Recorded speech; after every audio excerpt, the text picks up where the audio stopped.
We Do Biz. 3 minutes Un expert. Un conseil. sur We Do Biz.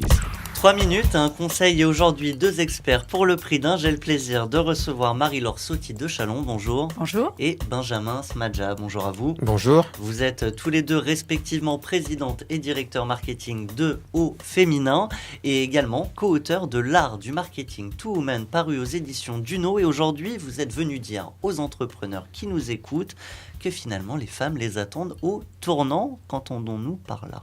C'est-à-dire qu'on leur dit que tout a changé, tout a été révolutionné par le monde digital et donc il faut repenser le marketing et notamment le marketing à direction des femmes.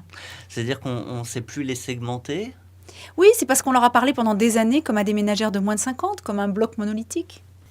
Oui, en fait, les femmes ont longtemps été considérées comme des cibles par les marques. Aujourd'hui, le rapport s'est inversé. Ce sont les femmes qui ciblent les marques. Et donc, sur les réseaux sociaux, certaines se font lyncher lorsque les stéréotypes sont vraiment trop présents.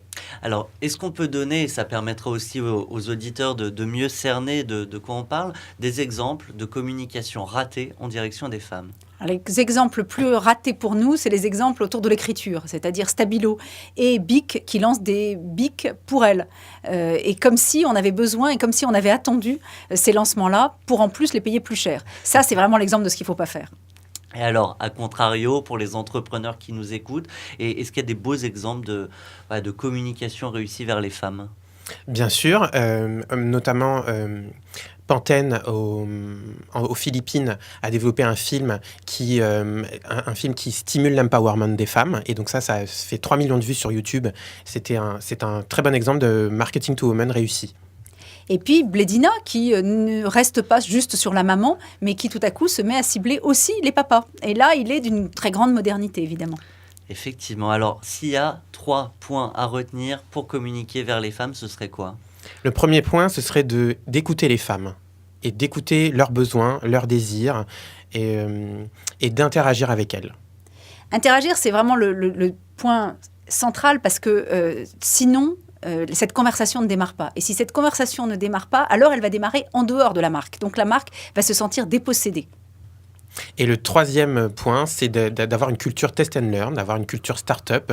Et quand on commet des erreurs, savoir se remettre en cause et agir en toute humilité et transparence vis-à-vis des personnes qu'on souhaite toucher.